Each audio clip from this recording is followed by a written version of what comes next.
عفوك إني للنور مدت يداي نزعت أسرار قلبي وجئت ألقي أساي. അസ്സലാമു അലൈക്കും. വെള്ളി വെളിച്ചത്തിലേക്ക് സ്വാഗതം. ബിസ്മില്ലാ വൽഹംദുലില്ലാ വസ്സലാത്തു വസ്സലാമു അലാ റസൂലില്ലാ വഅലാ ആലിഹി വസ്വഹ്ബിഹി അൽ ഫായിസീന ബിറിളല്ലാഹ്.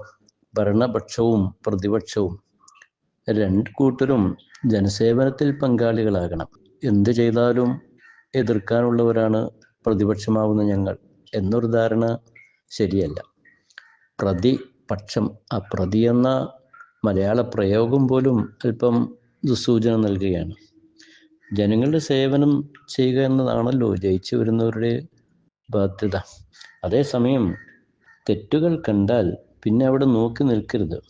ഷെയ്ഖ് അബ്ദുൽ ഖാദിർ ജീലാനി റളിയല്ലാഹു അൻഹുവിൻ്റെ മദ്ഹ് ഗീതങ്ങൾ ഓതുമ്പോൾ അനവധി പ്രത്യേകതകളിൽ ഒരു വാക്യം സാന്ദർഭികം ചിന്തിക്കാം.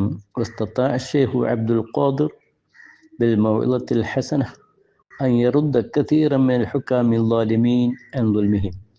ഷെയ്ഖ് അവറുകൾ നല്ല ഉപദേശത്തിലൂടെ ധാരാളം ധിക്കാരികളായ ഭരണാധികാരികളെ അവരുടെ ധിക്കാരത്തിൽ നിന്ന്, അതിക്രമങ്ങളിൽ നിന്ന് പിന്തിരിപ്പിക്കാൻ മഹാനവറുകൾക്ക് കഴിഞ്ഞു. അപ്പോൾ ഭരണക്കാരാണല്ലോ, നേതാക്കളാണല്ലോ, എങ്ങനെ പറയും? അല്ല, നന്മയുടെ ലക്ഷണം എന്നാൽ അവരുടെ മുഖത്ത് നോക്കി കാര്യങ്ങൾ പറയണം. ധിക്കാരിയായ ഭരണാധികാരിയുടെ മുഖത്ത് നോക്കി സത്യം പറയണം എന്നല്ലേ മതത്തിൻ്റെ തത്വം? ഹിശാം ഇബ്നു ഹക്കീം റളിയല്ലാഹു അൻഹുവിൽ നിന്ന് ഉദ്ധരിക്കുന്ന കാണാം, മർറ ബിശ്ശാം അലാ ഉനാസ്. ഷാമിൽ അദ്ദേഹം ഇങ്ങനെ കുറച്ച് ആളുകളുടെ സമീപത്തൂടെ നടന്നു പോകുമ്പോൾ അവരെ സൂര്യൻ്റെ അതിശക്തമായ ചൂടിൽ നിർത്തി ശിക്ഷിക്കപ്പെടുന്ന ഒരു അവസ്ഥ കണ്ടു. എന്തോ തലയിൽ നിസൈത്തണ്യോ മറ്റൊക്കെ ഒഴിച്ചിട്ടുണ്ട്. അതിനെക്കുറിച്ച് അദ്ദേഹം അന്വേഷിച്ചു, മഹദ ഇതെന്താണ്? അപ്പോൾ തൊഴിൽ സംബന്ധമായ എന്തോ ഒരു വിഷയത്തിൽ ശിക്ഷ ഏൽക്കുകയാണെന്ന് മനസ്സിലായി. മുത്തനബി സല്ലല്ലാഹു അലൈഹി തങ്ങളുടെ ഒരു പ്രഖ്യാപനം അവിടെ വെച്ച് അദ്ദേഹം പ്രഖ്യാപിച്ചു, ദുനിയാവിൽ ജനങ്ങളെ ശിക്ഷിക്കുന്നവരെ അല്ലാഹു ശിക്ഷിക്കും. തീർന്നില്ല, ഫദഖല അലൽ അമീർ. ഭരണാധികാരിയുടെ സമീപത്തേക്ക് അദ്ദേഹം കടന്നു ചെന്നു, വിഷയങ്ങളൊക്കെ സംസാരിച്ചു. ഭരണാധികാരിയെ നന്മ ബോധ്യപ്പെടുത്തി ചെയ്തുകൊണ്ടിരിക്കുന്ന ഈ പ്രവർത്തനത്തിന് ദൂഷ്യവും. അങ്ങനെ ഫഅമറ ബിഹിം ഫഖുല്ലു. അവരെ വിട്ടയക്കാൻ, ഈ ശിക്ഷയിൽ നിന്ന് മോചിപ്പിക്കാൻ വേണ്ടി ഭരണാധികാരി കൽപ്പിച്ചു. ഇവിടെ നമുക്കുള്ള പാഠം എന്താണ്? ഭരിക്കുന്നവരിൽ ചില സ്വാർത്ഥതയൊക്കെ വന്നേക്കാം, അത് സ്വാഭാവികമാണ്. പൊതുമുതലാകെ ചിലപ്പോൾ കൊള്ളയടിക്കുക, അല്ലെങ്കിൽ വേർതിരിച്ച് ഭരിക്കുക, തൻ്റെ കക്ഷികളെ കൂടുതൽ തൃപ്തിപ്പെടുത്തുക, പ്രീതിപ്പെടുത്തുക, മറ്റുള്ളവരുടെ ആവശ്യങ്ങളോട് പുറംതിരിഞ്ഞ് നിൽക്കുക, ഇതൊക്കെ കാണുന്നുണ്ടല്ലോ. സ്വന്തം ആളുകളെ സംരക്ഷിക്കാൻ ഹീനമായ മാർഗങ്ങൾ. ഒരു ഹദീസിൻ്റെ ഭാഷ നോക്കുക. പ്രവാചകൻ സല്ലല്ലാഹു അലൈഹി വസല്ലമയുടെ സമീപത്തേക്ക് ഒരു കമ്പനി വരികയാണ് ഒരു സ്ത്രീയുടെ കാര്യത്തിൽ. ന്യായമല്ലാത്തൊരു വിഷയമാണ്. നബിതങ്ങൾ അവിടെ തിരുത്തിയില്ലേ? അവിടെ എണീറ്റ് നിൽക്കുന്ന ഒരു പ്രസംഗം നടത്തുന്നത് കാണാം. അമ്മാ ബഅദ് ഫഇന്ന മാ ഹലകല്ലദീന മിൻ ഖബ്ലിക്കും.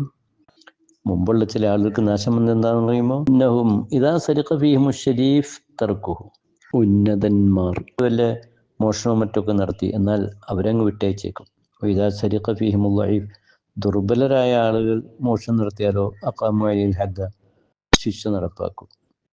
എന്നിട്ട് പ്രവാചകൻ പറഞ്ഞു, ഇന്നി വല്ലദീ നഫ്സി ബിയദിഹി ലൗ അന്ന ഫാത്തിമ ബിൻത മുഹമ്മദ് സരിഖത് ലഖതഅതു യദഹാ.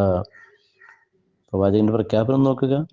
മുഹമ്മദിൻ്റെ മകൾ ഫാത്തിമയാണ് മോഷണം നടത്തിയതെങ്കിലും അവളുടെ കൈ മുറിച്ചു കളയും എന്ന് പറഞ്ഞാൽ ശിക്ഷ നടപ്പാക്കും. അപ്പോൾ സ്വന്തം പാർട്ടിയിൽപ്പെട്ടവരോ അല്ലെങ്കിൽ സ്വന്തം കുടുംബത്തിൽപ്പെട്ടവരോ തെറ്റുകൾ ചെയ്യുമ്പോൾ നോക്കി നിൽക്കുക, നിയമം നടപ്പാക്കാൻ മടിക്കുക, കാർക്കശ്യമില്ലാതിരിക്കുക, ഇങ്ങനെയൊക്കെ കണ്ടുവരുന്ന ഒരവസ്ഥ. ഇതൊന്നും ഭരണരംഗത്ത് ശരിയല്ല. അപ്പോൾ നമ്മുടെ പഞ്ചായത്ത് മുതൽ പാർലമെൻറ്റ് വരെ ഭരണകക്ഷികൾ നീതിപൂർവമായി വേർതിരിവില്ലാതെ എല്ലാവരെയും തുല്യമായി കാണുന്ന ഒരവസ്ഥ. ജനക്ഷേമവും ജനസേവനവുമൊക്കെ മുദ്രയാക്കിയാൽ പിന്നെ അവിടെ എന്ത് വേർതിരിവ്? ഇല്ലല്ലോ. ഇപ്പോൾ ബഹുമാനപ്പെട്ട അബ്ദുറഹ്മാൻ ഔഫ് തങ്ങളുടെ അടുത്തേക്ക് ഒരിക്കൽ ഭരണാധികാരി ഉമർ തങ്ങൾ കടന്നില്ല. അബ്ദുറഹ്മാൻ ഔഫ് ചോദിക്കുന്നുണ്ട്, മല്ലദീ ജാഅബിക ഫീ ഹാദിഹി സഅ യാ അമീറുൽ മുഅ്മിനീൻ, അമീറുൽ മുഅ്മിനീൻ എന്താ ഈ സമയത്ത് ഇവിടെ?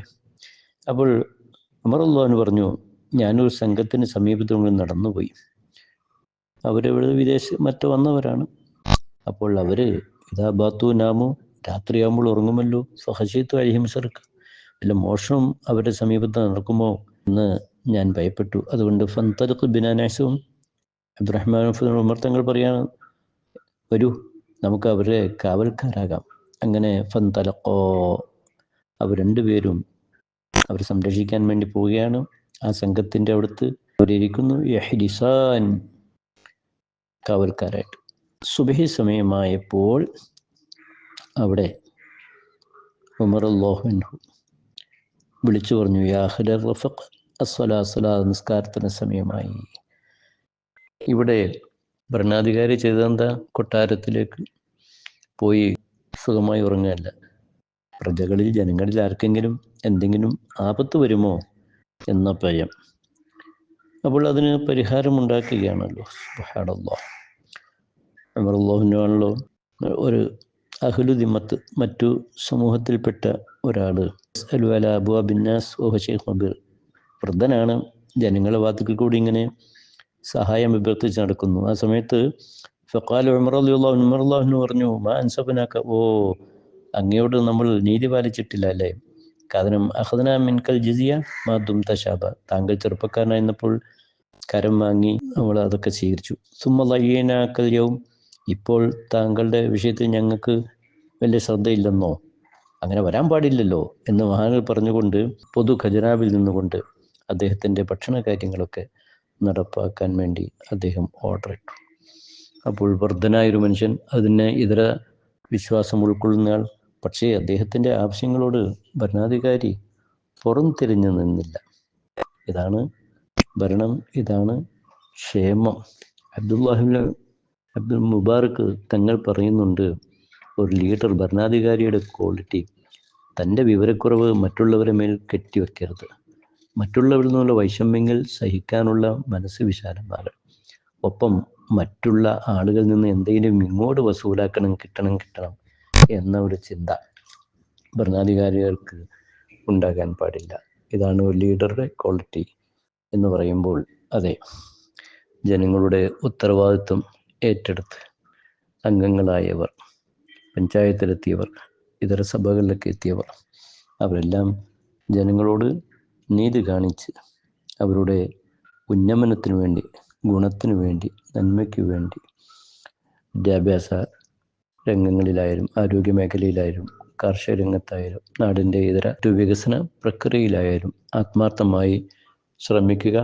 ആ ശ്രമങ്ങളിൽ പാകപ്പിഴവുകൾ ഉണ്ടെങ്കിൽ ഭരണരഹിത വിഭാഗം, മറ്റംഗങ്ങൾ തെറ്റുകൾ ചൂണ്ടിക്കാട്ടി, ഒപ്പം ഞങ്ങൾ എപ്പോഴും എതിർക്കാനുള്ളവരല്ല എന്ന ഒരു തിരിച്ചറിവിലൂടെ നന്മയിൽ എല്ലാവരും ഒരുമിച്ചൊന്നായി കൈകോർത്ത് ജനങ്ങളുടെയും നാടിൻ്റെയും വികസനത്തിനും നന്മയ്ക്കും വേണ്ടി മുന്നോട്ട് നീങ്ങണം.